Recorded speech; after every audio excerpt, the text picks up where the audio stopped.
En el segundo bloque tenemos 3 intervenciones presenciales, una online. Vamos a empezar por esta última, la online, e invitaría a los 3 ponentes a que hagamos el cambio, que me acompañen aquí en el sillón Javier Sedano, Joaquín Salinas y José Rigol, que intervendrán a continuación. Y ahora, si todo está ok, damos paso a Ander Ramos, que intervendrá en el online. Estamos en el bloque de casos de uso y en esta ocasión, en este caso, hablaremos sobre interfaces neuronales de neurotecnología. Ander, ¿nos escuchas? ¿Te vemos? Sí, os escucho. ¿Me escucháis vosotros a mí? Escuchamos perfectamente.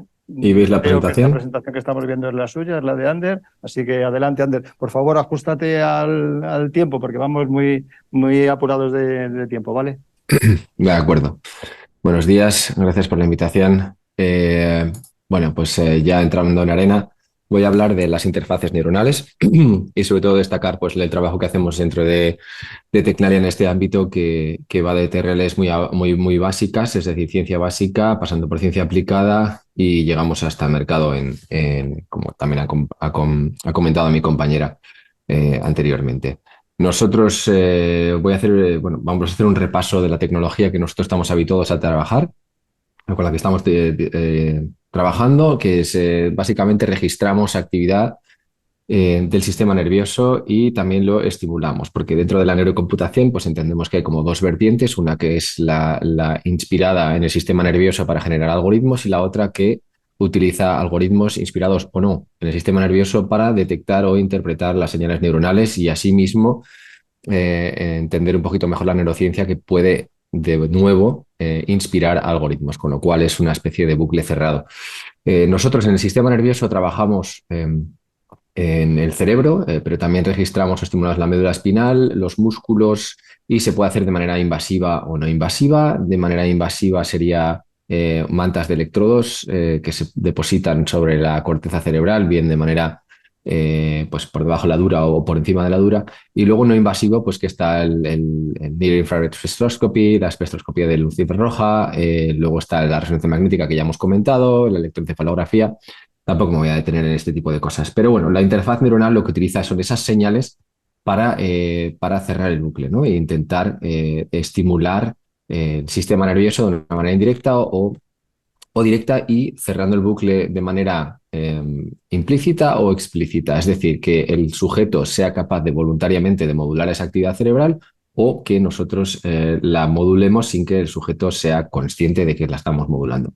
Con lo cual, en la interfaz neuronal tenemos que hablar de procesamiento de señales, de extracción de características, de codificación y detección y estrategias de calibración y adaptación, por ejemplo, a artefactos o a diferencias en la señal, pues debido a que, por ejemplo, un sistema no invasivo, al colocarlo un día, al colocarlo otro día, hay cambios en las señales y eso hay que hacer falta lo que se llama intersession o session-to-session transfer, que es la transferencia de una sesión a otra, pues hay que adaptar esos sistemas, ¿no? Y todos estos sistemas, estamos hablando de sistemas de control en tiempo real, los que estamos cerrando el bucle en el que leemos y estimulamos en el sistema nervioso. A la hora de estimular, como he dicho, lo hacemos directamente, que podría ser de manera eléctrica, pero también lo hacemos de manera indirecta, como podría ser, pues, por ejemplo, el control de un exoesqueleto robótico, una prótesis, y la manera directa pues, puede ser de manera eléctrica y magnética, pero también puede ser de manera lumínica, puede ser diferentes formas en las que tenemos para interactuar con el sistema nervioso. Luego las aplicaciones son muchísimas, está el diagnóstico, evaluación, prevención, etcétera, etcétera, y luego los usuarios pues pueden ser, como hemos dicho antes, usuarios finales como tipo pacientes. En nuestro caso, por supuesto, nos dedicamos mucho más a la clínica que a otro tipo de aplicaciones, que las hay, y ya las hemos comentado en esta sesión, y también ayudamos con esa detección de esas señales, también podemos hacer de asistente a los clínicos que tienen que tomar esas decisiones. Bueno, después de esta intervención lo que voy a hacer es rápidamente pasar por aplicaciones o proyectos en los que hemos trabajado o estamos trabajando dentro de Tecnalia para ver un poquito esa amalgama de diferentes proyectos ya más cercanos a lo que es la industria, el mercado, en el caso concreto de la práctica clínica, pues ya las clínicas.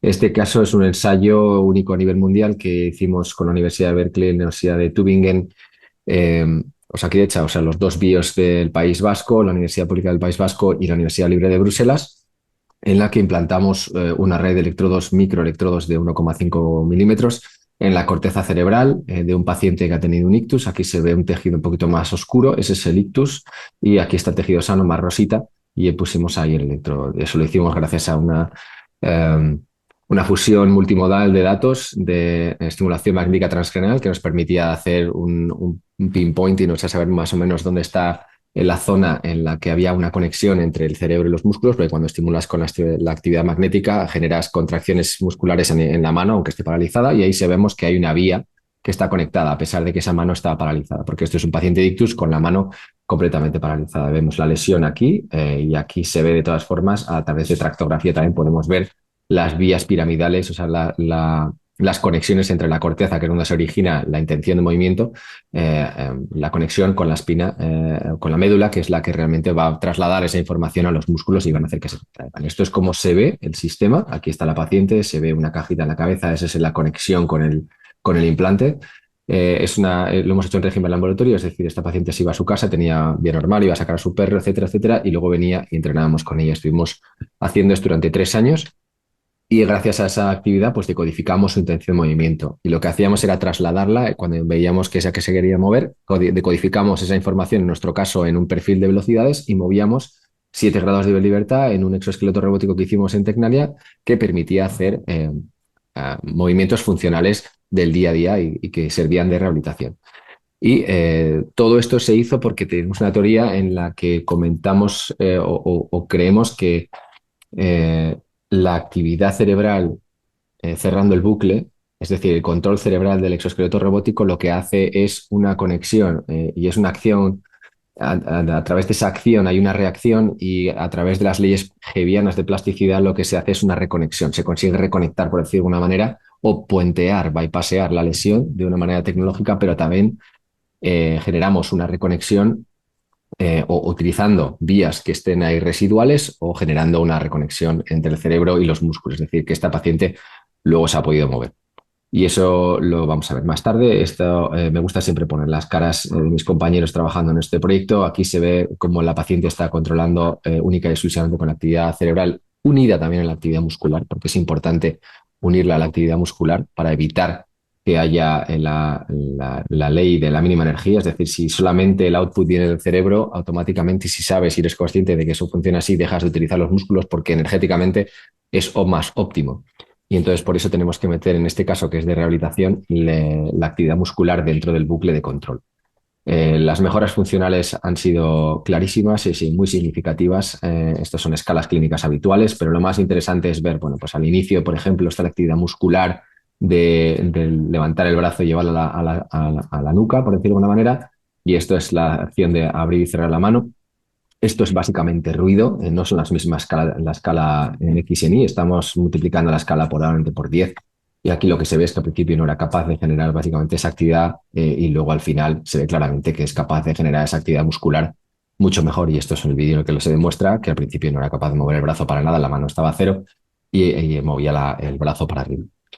No tengo tiempo para enseñar más, pero quiero destacar que nosotros dentro de este proyecto hemos generado una transferencia a mercado y estamos en ello generando una empresa que nuestra compañera Andrea Sarasola va a formar y en el que nuestra tecnología no invasiva dentro de ese proyecto va a ser llevada a mercado en pocos días. Luego comentar un par de proyectos más. En este caso, otro proyecto en el que estamos trabajando es un sistema para la inducción del sueño, en la que registramos actividad neurofisiológica, también en actividad cerebral con sensores no invasivos, en la que luego a través de intentar saber cómo están esas ondas cerebrales, estimular. Todo esto está apoyado en ciencia básica y en ciencia fundamental, que también hacemos, en la que sabemos perfectamente lo que hay detrás. O sea, muchas veces se utilizan estas tecnologías para leer comportamientos, etcétera, y hay que estar muy seguro de que la ciencia la apoya. Es decir, hay muchos artefactos, hay muchas cosas que pueden influir y hay que estar muy seguro de la ciencia que está detrás de todo esto. En este caso es las ondas alfa, hay que saber la fase en la que está para poder estimular en el momento adecuado. Si no estimulas en ese momento adecuado y le estimulas sin más, pues el efecto es peor o puede ser aleatorio. Otro proyecto que hacemos más a ciencia básica es hacer esto en diferentes estadios, es decir, en ex vivo, en in vitro o niveles, y también en vivo y en humanos, en las que intentamos entender la estimulación eléctrica y magnética, qué es lo que realmente genera sobre esas células. No solamente las células, las neuronas, que normalmente hablamos, pero también hay otras como astrocitos, células gliales, que tienen mucho que decir dentro de lo que es la comunicación cerebral. Y estamos intentando entender un poquito qué es lo que sucede, porque si no la gente estimula y nosotros también estimulamos y realmente no sabemos lo que estamos generando. Y es importante hacer esto para el tema de los biomarcadores, etcétera, etcétera. Debemos terminar, Ander. Otro dispositivo. Debemos terminar. ¿Perdón? Debemos terminar. 30 segundos si Disculpa. quieres comentar algo, pero... Perdona. No, nada, sin más. Trabajamos también en el Human Brain Project y lo que hacemos es la transferencia. Muchas gracias. Pues muchas gracias, Ander. Bueno, es el papel que menos me gusta, meter prisa, pero es que si no, seguro que al final los últimos que tengan que intervenir pues no van a tener mucho tiempo. Gracias, Ander. Seguimos con el siguiente de los ponentes de este bloque de panel de casos de uso. Es Javier Sedano, su director y director de I+D del Centro Tecnológico ITCL, que nos va a hablar de redes Spiking. Gracias, Antonio. A mí, cuando lleguemos a los 9, avísame. Venga, te aviso. Te avisaré a los 8, no a los 9. Bueno, ¿qué tal? Buenos días, gracias por invitarme. Y la verdad que voy a utilizar muy poco la presentación.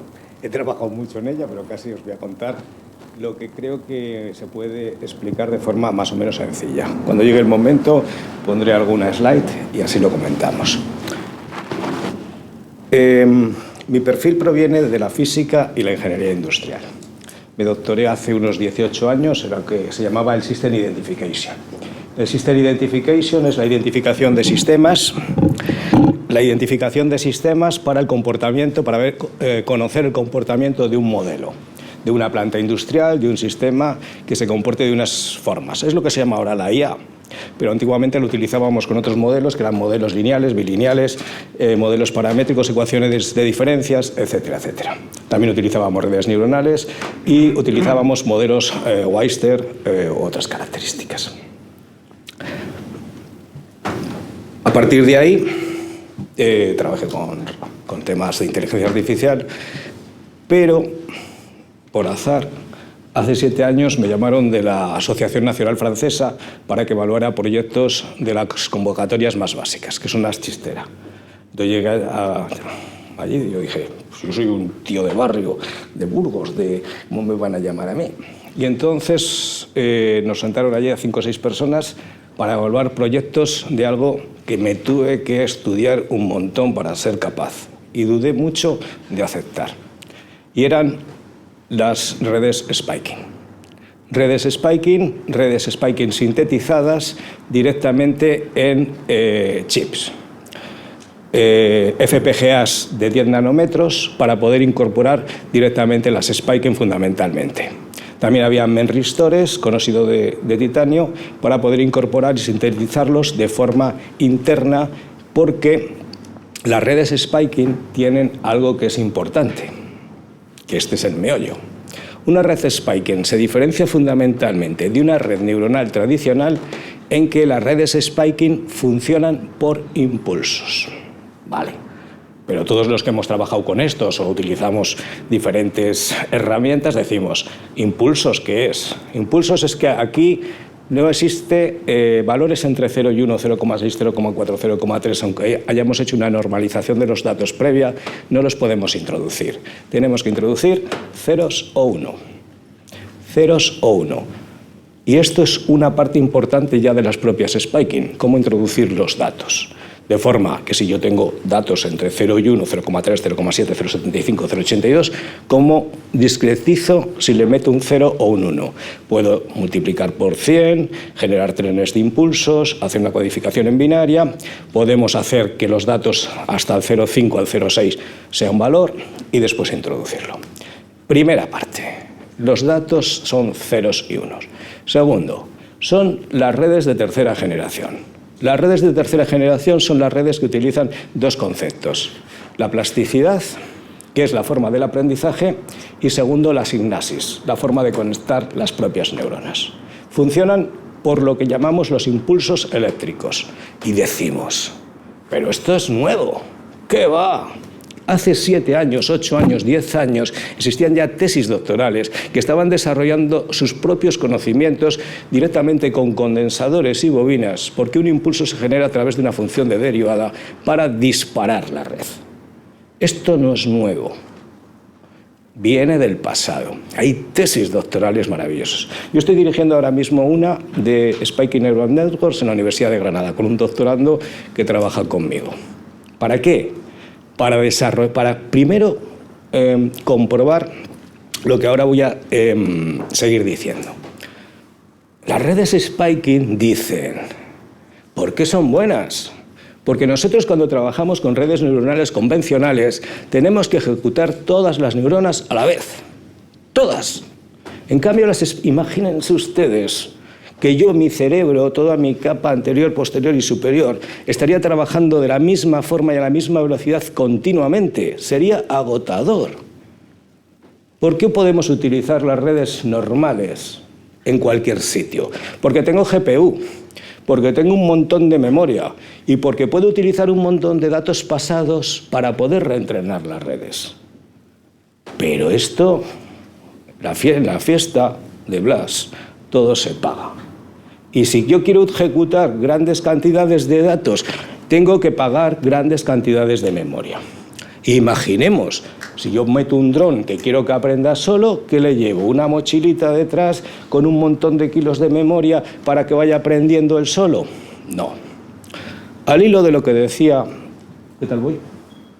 3 minutos. Al hilo de lo que decía... al hilo de lo que decía un compañero de la ingeniería neuromórfica. La ingeniería neuromórfica elimina el cuello de botella de von Neumann, el padre de la informática. ¿Por qué? Porque directamente en el mismo sustrato tenemos cómputo y memoria. El problema es que el hardware es limitado. Y por consiguiente, cuando introducimos las redes, es decir, los espacios en el hardware son diferenciales. Lo que nos permiten las redes Spiking es que podemos introducir parte de esas neuronas directamente en determinadas áreas del espacio de hardware. Esa es la verdad de por qué sirven las Spiking, porque en pequeño sustrato de silicio podemos incorporar grandes cantidades de redes. Y además no todas las neuronas se disparan a la vez. Se disparan únicamente las necesarias, las que tienen el STDP, el Spiking, Timing, Depending, Plasticity. Plasticidad dependiendo del tiempo del disparo. Y a partir de aquí...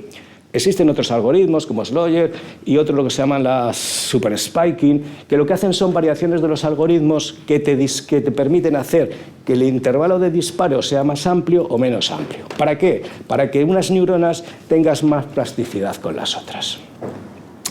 Dicho esto, las spiking son buenas porque son eficientemente energéticas. Segundo, porque son robustas, porque por su propio diseño ya llevan el pruning, que es el recorte de la red. Eliminan todo lo que nos sirve, llevan su propio filtrado. Y son redes que se pueden implementar directamente en FPGA, sintetizándolas directamente en el sustrato. ¿Por qué? Porque no se activan todas a la vez, porque las puedo disgregar por capas en diferentes partes de la memoria, de la celda. Y a partir de ahí generar un sistema biológico computado en el borde eficiente y aprovechar lo que se llama el Learning on Chip o el Chip on Learning, por poder directamente aprender en el sustrato. ¿Por qué? Porque el algoritmo STDP es un algoritmo muy ligero para implementar directamente en el sustrato. Ocupa muy poco. Y poco más. Si tienen alguna pregunta, y si no, paso al siguiente. Pues gracias, Javier. Pues nuestro siguiente interviniente son dos. Disculpa, Claudia, que no te he mencionado antes cuando os he pedido que subáis. Son Joaquín Salinas y Claudio Serrano, ambos ingenieros de software en Sitaso, y nos van a hablar del caso de uso con ChatGPT. Sí, esto es de Javier, si no se equivoca. Bueno, pues me presento un poquillo. Yo soy Joaquín Salinas y soy ingeniero software en Sitaso, y ella es mi compañera Claudia Serrano, que también trabaja como ingeniera software en Sitaso. tenemos algo de relación con la inteligencia artificial por nuestro background en ambos casos y hoy vamos a hablar sobre un proyecto que estamos llevando a cabo ahora mismo, que es la aplicación e implementación de ChatGPT en una empresa de desarrollo software como la nuestra.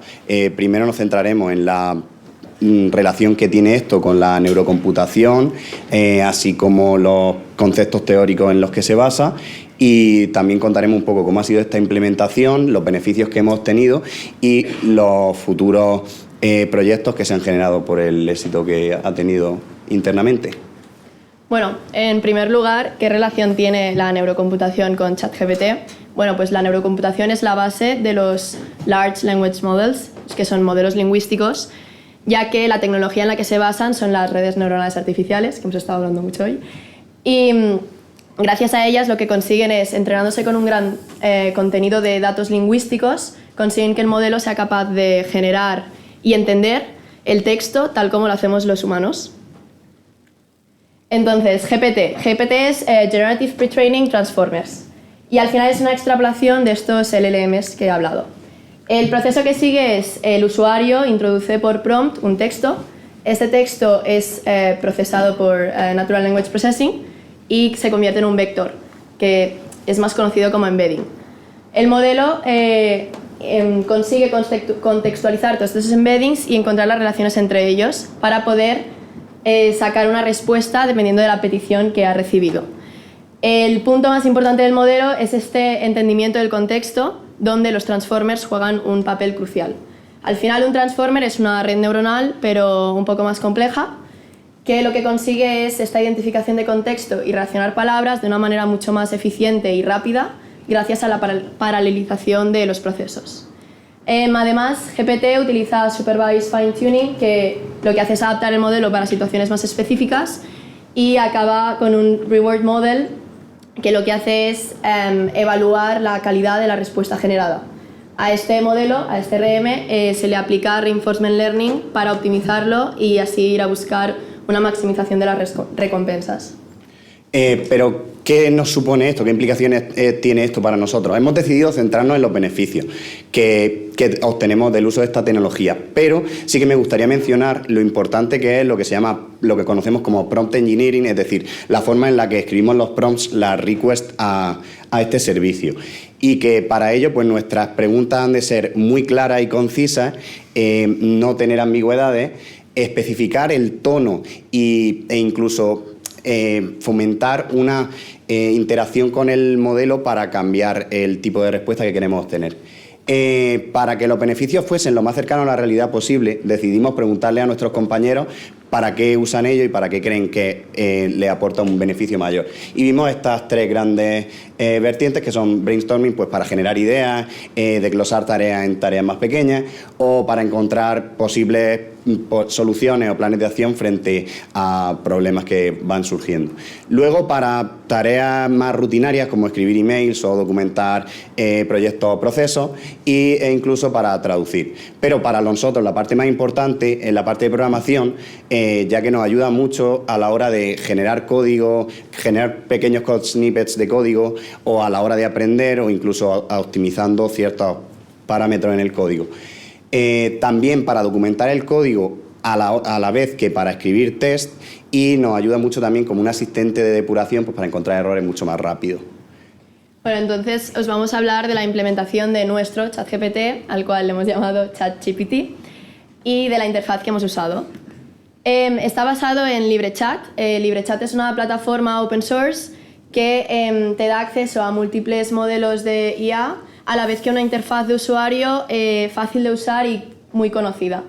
Además está conectada a la API de Azure de OpenAI Service, que en nuestro caso nos ha dado beneficios a nivel económicos porque ya teníamos partnerships con Microsoft y ya estábamos usando Azure para otros servicios. Los modelos disponibles son GPT-35 Turbo, que es el más rápido y el más sencillo. Luego el GPT-4 128K ya tiene un nivel de codificación y de razonamiento más avanzado, además de que te permite introducir muchísimos más datos. Y luego, por último, está el GPT-4, que este tiene el nivel más avanzado de razonamiento, pero a su vez de coste. Entonces, su uso se debería limitar a situaciones más específicas. Y esto nos ha supuesto, por una parte, que tengamos acceso a una versión bastante mejor que la versión gratuita que da OpenAI, pero a un precio muy inferior al que supondría por empleado tener una suscripción Plus a este servicio.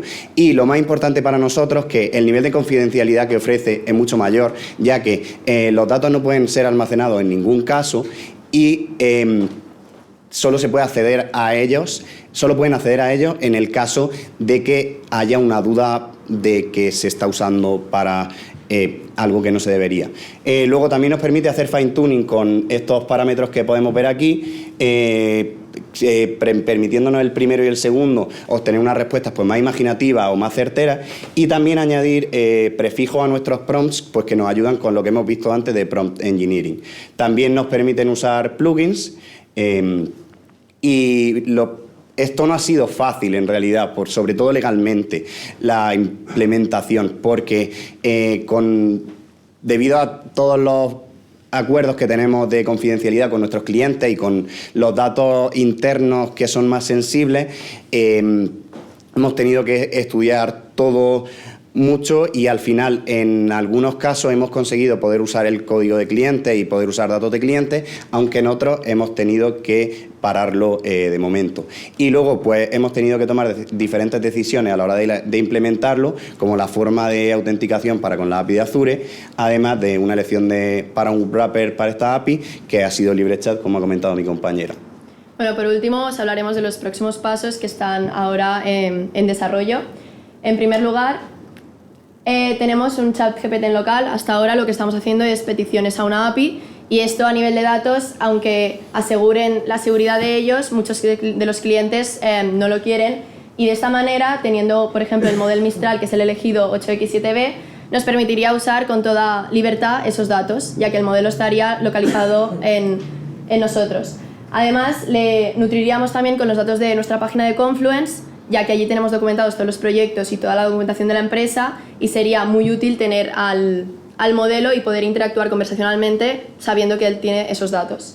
Por otra parte, en Chitaso hacemos TED Talks semanalmente, entonces también estamos trabajando en un modelo que se nutra de toda la información que está en las TED Talks para luego poderle pedir preguntas o resúmenes. Y por último, un asistente de desarrollo. En algunos proyectos nos dejan utilizar el Copilot, pero muchos otros clientes no querrían, y en este caso tendríamos un generador de código local, no tendríamos el problema de los datos, y además sería un modelo genérico que luego haríamos fine tuning para cada proyecto en concreto. De esta manera tendríamos unos resultados muchísimos más eficientes relacionados con ese proyecto en concreto. Y bueno, esto es todo. Espero que os haya gustado, y si tenéis cualquier duda, para luego. Pues muchas gracias, Joaquín, Claudia. Cualquier pregunta en el café. Pasamos al último interviniente en este segundo bloque, que es José Rigol, director ejecutivo de operaciones de Quambia, que nos va a hablar de sensórica cuántica. Soy José Rigol y bueno, estaba escuchando un poco al resto de ponentes y hay cosas que salen mucho, ¿no? Porque inteligencia artificial es algo que parece que está muy de moda, las redes neuronales, y es evidente, ¿no? Estamos todos viendo cómo esto está afectando todos los ámbitos de nuestra vida, ¿no? De todas las tecnologías, cómo están cambiando y cómo están evolucionando, ¿no? Entonces, a mí, bueno, yo os vengo a contar de Quantica, que es un poco lo que estamos trabajando en Quambia. Tenemos una plataforma de IoT de sensores cuánticos.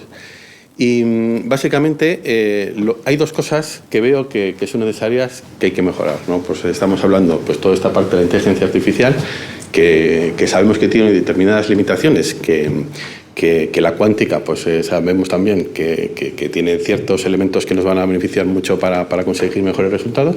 Y por otro lado, la parte de la sensórica, ¿no?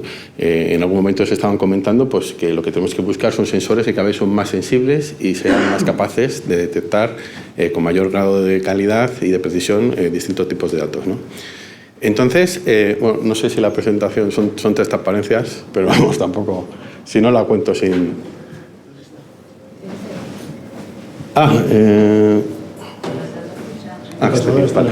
Perdona. Vale. Pues entonces, cuando hablamos de cuántica, estoy seguro que habéis escuchado mucho de cuántica, que muchos de aquí pues escucháis, a lo mejor no sabéis mucho a qué se refieren. Pero básicamente la cuántica es más que la computación cuántica. La cuántica, hay distintas tecnologías cuánticas y todas ellas vienen a revolucionar el sector, ¿no? Porque por eso he llamado esta transferencia Quantum Revolution. Quantum Revolution, estamos muy cansados de hablar de quantum computing y ahí es donde la inteligencia artificial más puede apoyarnos. El quantum computing es una de las 4 tecnologías cuánticas de las que solemos hablar. Lo que pasa es que la cuántica, la computación cuántica, sí que es cierto que está muy en boga porque se están invirtiendo miles de millones para desarrollarla. ¿Qué vemos que es distinto? No viene a reemplazar a los ordenadores clásicos normales, la computación cuántica. La computación cuántica la podemos entender como unos dispositivos aceleradores que vamos a conectar a la computación clásica, que la computación clásica, no lo olvidemos, que es uno de los mejores desarrollos que ha existido en la humanidad y que ha crecido de mejor manera, con mejor calidad. La computación clásica es excelente y todas las redes neuronales, la inteligencia artificial y demás, la estamos basando en computación clásica por el momento. Estos ordenadores cuánticos crecen muy bien, son capaces de resolver problemas que en computación clásica son exponenciales y en cambio los ordenadores cuánticos son capaces de resolverlos de una manera lineal. ¿Qué ocurre con esto? Que en la materia en general se comporta de manera cuántica. Entonces hay muchas distintas tecnologías para hacer ordenadores cuánticos. Los ordenadores cuánticos no son únicos. Hay muchas tecnologías porque la realidad es que las cosas pequeñas se comportan de maneras similares, ¿no? Entonces, por ejemplo, esta foto, que es la típica foto de un ordenador de IBM, pues está basado en superconductores. Toda esta parte de arriba pues son refrigeradores para conseguir una temperatura cercana a cero y que los sensores cuánticos no tengan interferencias. Luego tendremos las comunicaciones cuánticas. Las comunicaciones cuánticas actualmente ya existen dispositivos para poder realizar comunicaciones cuánticas. Básicamente se habla de QKID, que son distribución de claves cuánticas, que tiene una ventaja que sabemos que son irrompibles, digamos. Siempre que si se llega a observar la comunicación, se sabe que se ha observado y entonces el emisor deja de emitir, con lo que son muchísimo más seguras. Y actualmente ya existen sistemas comerciales que distribuyen las claves y a través de fibra óptica, y después pues, se hace una comunicación normal cambiando las claves. También se habla mucho de la comunicación cuántica por el tema del post-quantum. Sabemos que los ordenadores cuánticos van a romper la seguridad de Internet.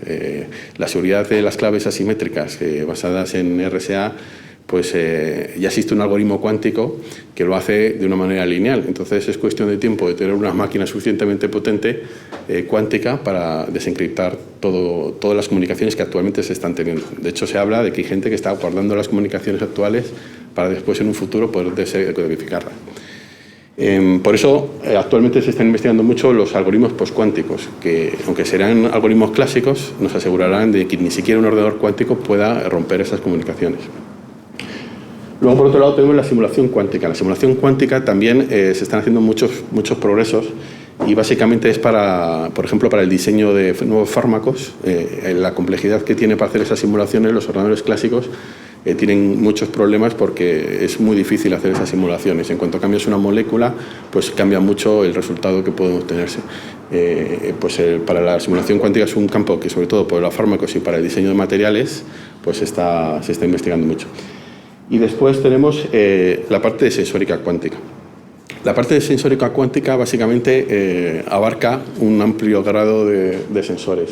Y es la sensórica cuántica, lo que estamos intentando buscar es sensores que son mucho más precisos que los sensores clásicos actuales. Estamos hablando... 2 minutos. Estamos hablando de que los sensores cuánticos, hay distintos tipos y pueden llegar hasta tener hasta 1000 veces más sensibilidad que los actuales. Navegación, por ejemplo, giroscopios, acelerómetros, el tiempo. Para algunas aplicaciones es fundamental medir el tiempo con calidad, como en los GPS. La temperatura con sensores cuánticos se puede medir hasta el nivel de microgrados. Puede servir para procesos, pues la temperatura se mide para todo, por ejemplo, para procesos químicos,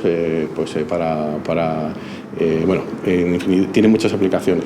La parte de medir la gravedad puede servir incluso para hacer mapas, para saber en el subsuelo las cosas que se encuentran, hacer mapas muy topográficos, muy precisos, incluso por debajo del agua, encontrar pues barcos hundidos y campos magnéticos, que básicamente campos magnéticos es otra de las aplicaciones que aplica más a la computación.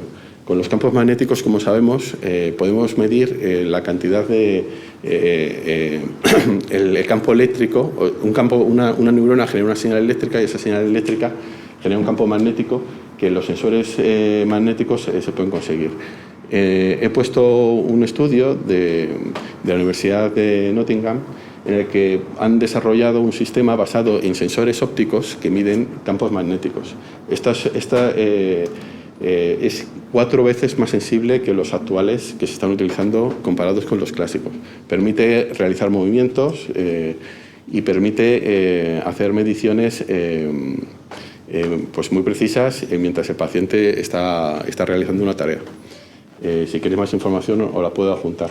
Y después la parte de Quantum AI. El Quantum AI básicamente también utiliza la computación cuántica para hacer esa investigación, para hacer todos los modelos de Deep Learning que tenemos clásicos. Básicamente el Quantum AI se divide en 2 partes. Uno que es inspirado, utilizando simuladores clásicos, pero simuladores de ordenadores cuánticos. Con eso ya vemos que existe una mejora y que en muchos casos devuelven modelos muy interesantes que incluso clásicamente no se encuentran. Pero no deja de ser un modelo clásico al ser una simulación. Y esos mismos modelos, cuando los ordenadores sean algo más rápidos y un poco más potentes de los que actualmente tenemos, podremos utilizar esos qubits de los ordenadores para hacer modelos mucho más complejos y sobre todo para entrenar esas redes neuronales que actualmente cuestan mucho esfuerzo, de hacerlo de una manera mucho más eficiente con los ordenadores cuánticos. Y con esto creo que doy un minuto, ¿no? Muchas gracias, José. Perfecto. Pues con esto terminamos este bloque. Gracias a los 5 intervinientes, Ander, Javier, Joaquín, Claudia y José.